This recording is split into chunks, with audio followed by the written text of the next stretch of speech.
I've spent the last 3 weeks driving these two vehicles back to back across 3 countries, and I need to tell you something that's going to upset a lot of people.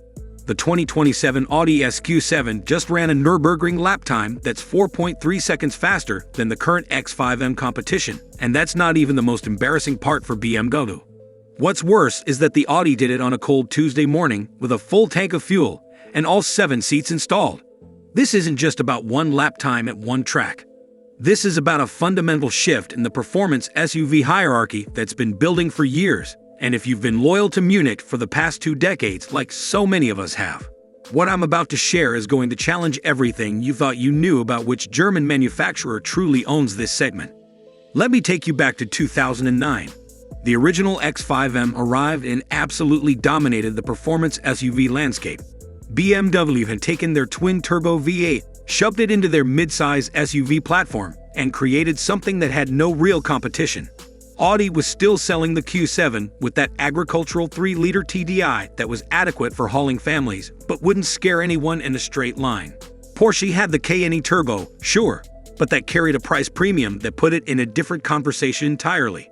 For nearly a decade, if you wanted a legitimate performance SUV that could seat your family during the week and attack a back road on Sunday morning, you bought the X5M. There was no debate. But Ingolstadt has been patient, methodical, and absolutely ruthless in their development cycle. The first generation SQ7 that arrived in 2016 with that electric compressor diesel was interesting, but not earth-shattering. The second generation with the 4-liter twin-turbo V8 started closing the gap. Now, with this 2027 model, Audi hasn't just closed the gap. They've leaped so far ahead that BMW is going to need a completely new strategy to catch up. Here's what nobody's talking about in the press releases and the spec sheets. The 2027 SQ7 produces 507 horsepower from its revised twin-turbo V8, which on paper is actually 12 horsepower less than the X5M competition. BMW enthusiasts are already typing their comments about how horsepower matters and numbers don't lie. But here's the thing that changes everything. Audi has completely re-engineered how that power reaches the road. And they've done it in a way that fundamentally transforms what a 3-row performance SUV can do. The new generation Quattro Ultra system, with the rear sport differential and torque vectoring, doesn't just shuffle power between the axles. It's constantly calculating load transfer, steering angle, throttle position, and individual wheel speeds to put power exactly where physics allows it to be used. I took this thing through a decreasing radius corner at the Salzburgring at speeds that would have had the X5M pushing into understeer and activating stability control. The SQ7 just rotated, found grip, and accelerated out like it was on rails. This is the difference between a system designed 15 years ago and incrementally updated versus a completely clean sheet approach to all-wheel drive performance. The numbers tell part of the story, but they don't tell you what it feels like. 0 to 60 in 3.7 seconds for the SQ7 versus 3.8 for the X5M. On paper, that's meaningless. In the real world, from a roll at 40 miles per hour to 80, which is where you actually use performance on public roads, the Audi pulls away from the BMW with the kind of authority that makes passengers ask if something's wrong with the BMW. The 48-volt mild hybrid system in the SQ7 eliminates turbo lag so completely that throttle response feels naturally aspirated. You brush the accelerator at 1500 RPM in 7th gear, and the thing just goes. No hesitation, no waiting for turbos to spool, no downshift delay. The X5M with its 8-speed automatic is fast, don't misunderstand me. But there's a moment, just a fraction of a second, where you ask for power and the car thinks about it. The SQ7 doesn't think, it reacts. Now BMW loyalists will immediately point to steering feel and driver engagement. And this has been their strongest argument for decades. The M division has always prioritized feedback through the steering wheel, that sense of connection between your hands and the front contact patches. They're not wrong to value this. The X5M does communicate more through the steering than previous generation Audi performance SUVs. But here's where Audi has made the most significant leap forward. They haven't tried to create artificial feedback or fake weight. Instead, they've engineered precision. The SQ7 steers with such accuracy that you place it on a line, and it stays there without constant correction. On a mountain pass in the Italian Alps, I could look further ahead, plan my line more effectively, and carry more speed because I wasn't making tiny steering adjustments to manage weight transfer and chassis movement. Is this more engaging in a traditional sense? That's subjective. Is it faster and more confidence-inspiring? The data and my stopwatch say yes, absolutely. The braking performance difference is where things get really interesting from an engineering perspective. Both vehicles use massive iron rotors with 6-piston calipers up front. Both offer carbon ceramics as an option that most buyers will skip because they're expensive and noisy during cold weather. But Audi has integrated their braking system with the 48-volt mild hybrid in a way that transforms how the vehicle responds to brake input. The regenerative braking blends so seamlessly with mechanical braking that you cannot feel the transition.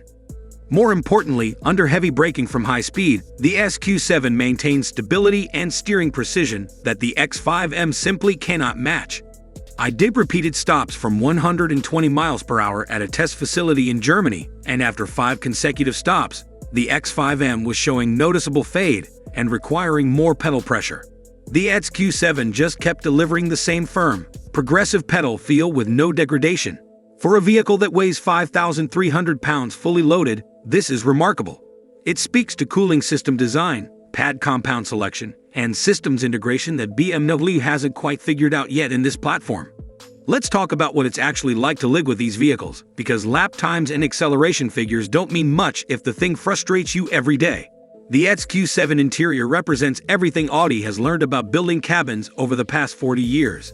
The Virtual Cockpit Pro system, with the 15.1-inch center display, runs on the latest MMI interface that's finally as responsive and intuitive as we've been asking for. There's no lag when you switch between functions, no confusing menu structures, no frustration when you're trying to adjust climate control while navigating. The X5M uses BMW's latest iDrive 8 system, and while it's improved from previous generations, there's still a learning curve.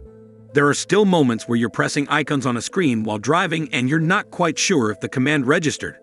This matters more than enthusiasts want to admit. You interact with the infotainment system every single time you drive the vehicle.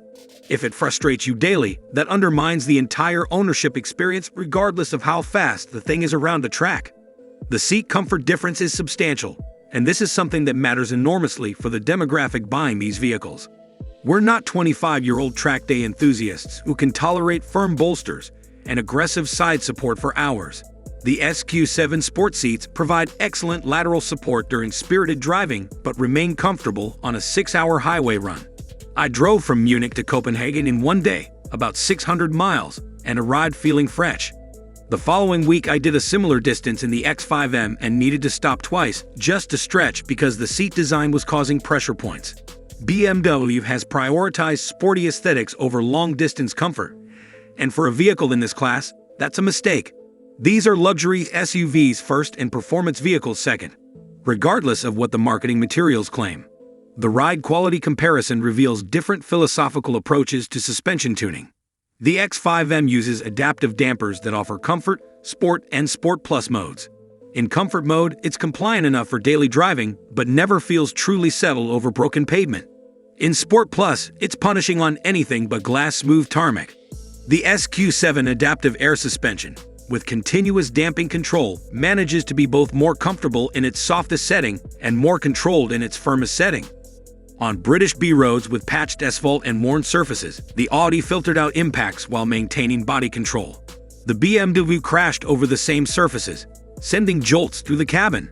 On the Autobahn at 150 miles per hour, the SQ7 felt planted and stable. The X5M felt slightly nervous, requiring more concentration to keep in the lane. These differences might sound subtle in description, but they're significant in experience. Here's something that's going to start a fight in the comments. The SQ7 sounds better than the X5M, and I don't mean subjectively better. I mean objectively more satisfying across the rev range. BMW has been using artificial sound enhancement through the speakers for years now, and while they've gotten better at making it sound natural, you can still tell it's augmented. The SQ7 uses a completely mechanical system with active exhaust valves and resonance chambers that create a deep, muscular V8 rumble that builds to a proper roar at 7,000 RPM.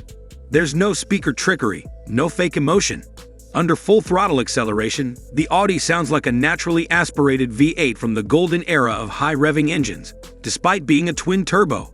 The BMW sounds good, don't misunderstand me, but it sounds synthesized. It sounds like what a committee decided a performance SUV should sound like rather than what the engine naturally wants to express. This matters because sound is emotional connection, and if that connection feels artificial, it undermines the entire experience. The technology integration between these vehicles reveals how different companies approach vehicle development. BMW has traditionally been the tech leader, the company that introduced iDrive when everyone else was still using button farms. But somewhere in the past 5 years, Audi caught up and then surpassed them in making technology that's actually useful rather than technology for its own sake. The SQ7 Predictive Efficiency Assistant learns your common routes and optimizes energy recuperation to maximize fuel economy without you thinking about it.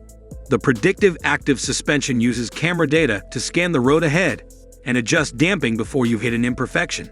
These aren't gimmicks. They're systems that improve the vehicle's performance in measurable ways. BMW's Driving Assistant Professional system is comprehensive and works well, but it doesn't feel like it's learning or adapting to your specific usage patterns. It's reactive rather than predictive. Let me address the elephant in the room that affects everyone watching this video who's actually considering buying one of these vehicles. The 2027 SQ7 starts at $112,000 in the United States market. The X5M competition starts at $119,000. For $7,000 less, you're getting the faster vehicle with better technology, more comfortable seats, and superior ride quality. Now you can option either vehicle well into the $140,000 range with carbon ceramics, premium sound systems, and every luxury feature available. But in equivalent specification, the Audi is less expensive while being the superior product. This is not a situation where you're paying a premium for cutting-edge performance. You're actually saving money while getting the better vehicle. That's a rare situation in the automotive world, and it's one BMW needs to address urgently. The practicality comparison is straightforward. Both vehicles offer 3 rows of seating, though neither has genuinely usable space in the 3rd row for adults. Children under 12, sure. Teenagers or adults, you're asking for complaints. Cargo space with all seats in use is adequate in both, but not generous. Where the SQ7 pulls ahead is in the 2nd row. There's genuinely more legroom, easier access, and better comfort. If you're regularly transporting adults in the back seat, the Audi is simply more accommodating. The X5M prioritizes driver space and position, which is philosophically appropriate for an N-car, but it comes at the expense of passenger comfort. For a vehicle that costs over $100,000 and seats 7, that's a compromise that's hard to justify. Fuel economy is terrible in both vehicles, so let's not pretend either is responsible transportation. The SQ7 achieves about 18 miles per gallon in mixed driving, the X5M about 17. Both require premium fuel. Both recommend oil changes every 10,000 miles, but realistically need service more frequently if you're using the performance capabilities. This is the price of admission for a high-performance SUV with a twin-turbo V8. What does differ is long-term reliability and maintenance costs. Audi has historically had a reputation for expensive repairs and questionable reliability, particularly with their early turbo engines and complex all-wheel drive systems. But the past 5 years have shown dramatic improvement. Consumer Reports reliability data for recent Audi products shows them tracking closer to Porsche than their own VW Group siblings. BMW, meanwhile, has seen increasing complexity lead to increasing failure rates in their electrically complex vehicles. Cooling system failures, turbocharger issues, and electrical gremlins have plagued recent M vehicles beyond the warranty period. Neither vehicle is going to be cheap to maintain, but the 3-year cost of ownership projections favor the Audi by a meaningful margin. Let's talk about what happens when these vehicles are 5 years old and have 60,000 miles on them. Because that's the reality for most second owners, and that's where true quality reveals itself. A 5-year-old X5M with 60,000 miles is going to need suspension work, potentially turbocharger replacement, and almost certainly some electrical troubleshooting. Factor in $15,000 minimum for maintaining the vehicle in good condition over those 5 years beyond routine service. The SQ7, based on long-term data from the previous generation, will need less intervention. The air suspension is robust, the turbo system has proven durable, and the electrical architecture is more stable. projected maintenance differential over 5 years is approximately $8,000 in the Audi's favor. This matters enormously to buyers in their 50s and 60s who understand total cost of ownership and aren't impressed by marketing claims. Resale value projections are fascinating because they reveal how the market perceives these vehicles beyond the initial purchase. BMW M vehicles have traditionally held their value better than Audi S and RS products, largely due to brand catch-it and the perception of superior driving dynamics. But market data from the past 3 years shows that gap closing rapidly. Well-equipped SQ models are retaining value at rates that approach M vehicles, particularly in European markets, where Audi has stronger brand loyalty. For the 2027 model year, analysts project the SQ7 will retain approximately 53% of its value after 3 years and 36 months. The X5M is projected at 56%. That 3% difference on a $115,000 vehicle is about $3,500.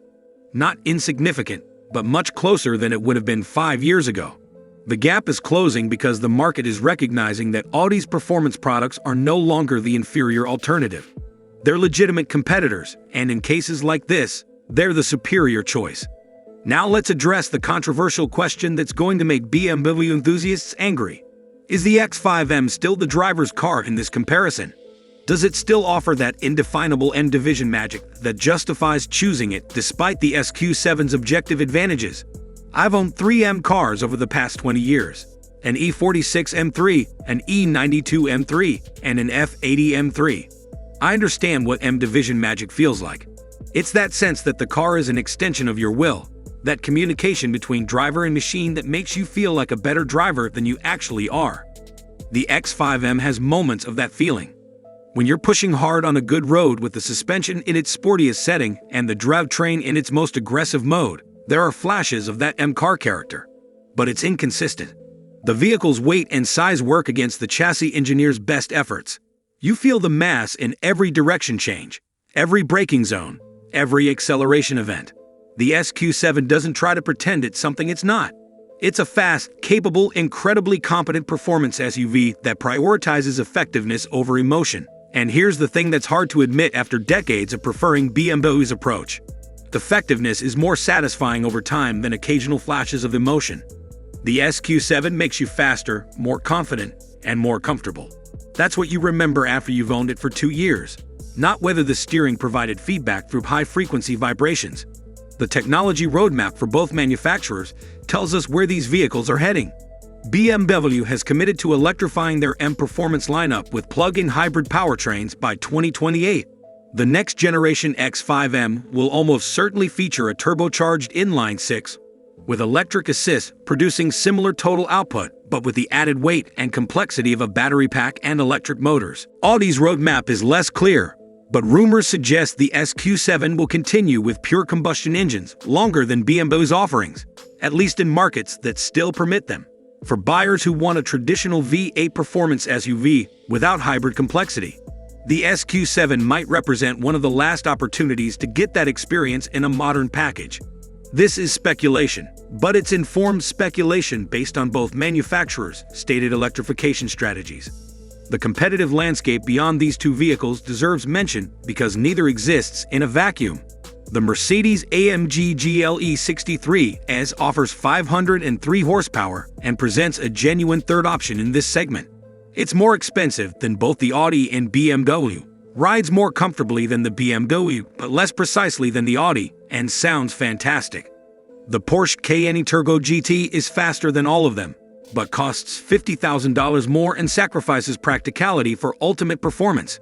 The Range Rover Sport SVR offers comparable performance with superior off-road capability and traditional luxury, but it's also considerably more expensive and carries Land Rover's questionable reliability reputation. In this context, the SQ7's combination of performance, technology, comfort, and relative value becomes even more compelling. It's not just better than the X5M. It's the best overall package in the entire performance SUV segment when you weigh all factors appropriately. Here's something I need to address about badge loyalty and brand identity, because I know many of you watching have strong feelings about this. Choosing BMW over Audi or vice versa has historically been about more than objective performance metrics.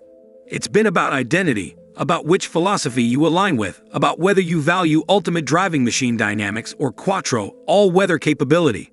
These tribal loyalties run deep, and they're based on genuine philosophical differences that mattered when the products were more differentiated. But in 2027, with both manufacturers using twin-turbo V8s, all-wheel drive, adaptive suspension, and similar technology suites, those philosophical differences have narrowed dramatically. What remains are execution details, and in this comparison, Audi has simply executed better. That doesn't make BMW inferior as a manufacturer. It doesn't mean M Division has lost its way entirely. It means that in this specific segment, at this specific moment, with these specific products, Ingolstadt has built the better vehicle. Acknowledging that doesn't require abandoning your brand loyalty. It requires being honest about current reality. The driving experience over extended periods reveals things that test drives cannot. I mentioned earlier the 600-mile drive in each vehicle. Beyond the seat comfort difference, there was something more subtle but equally important. The SQ7 required less mental energy to drive quickly. The various systems work together so cohesively that you can focus on line selection and throttle application rather than managing individual vehicle systems. The X5M required more attention to stability control intervention, more management of transmission behavior, more conscious thought about which drive mode was appropriate for current conditions. This cognitive load difference might sound trivial, but over hours of driving, it's significant. The vehicle that lets you drive faster with less effort is fundamentally better engineered, regardless of which vehicle provides more steering feel in the abstract. I need to talk about something that car enthusiasts often ignore, but that dramatically affects real-world satisfaction. Daily usability in urban environments, where most of these vehicles spend most of their time. The SQ7 is easier to park, has better visibility, and maneuvers more confidently in tight spaces. The 360-degree camera system provides a clearer, more useful image than BMW's system. The parking assist features work more reliably and inspire more confidence. These seem like minor details, but when you're trying to park a 5,000-pound SUV in a crowded shopping center on a Saturday afternoon, they matter enormously. The X5M feels larger than it actually is, with thicker pillars creating blind spots, and a more aggressive stance making you less confident about clearances.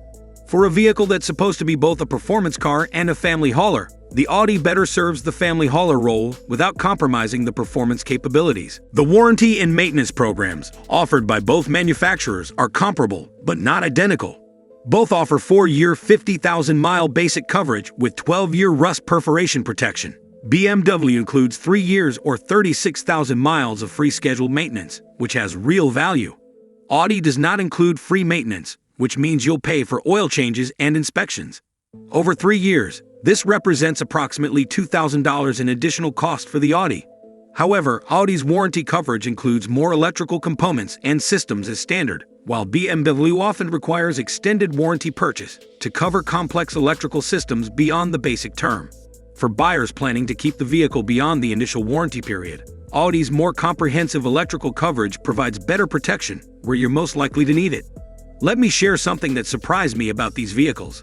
The SQ7 is more fun on a back road than the X5M, not faster, although it is that too. More fun.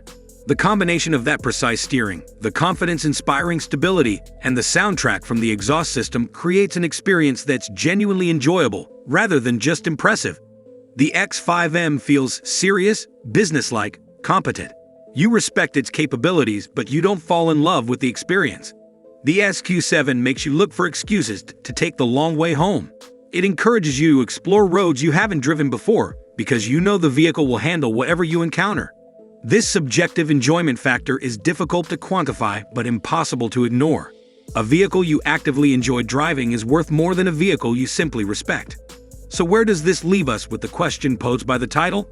Has the SQ7 humiliated the X5M? That's deliberately provocative language, and humiliation might be too strong a word.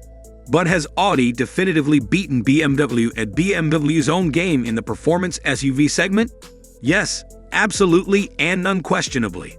The 2027 SQ7 is faster in measurable ways, more advanced technologically, more comfortable for daily use, less expensive to purchase, and projected to be less expensive to maintain.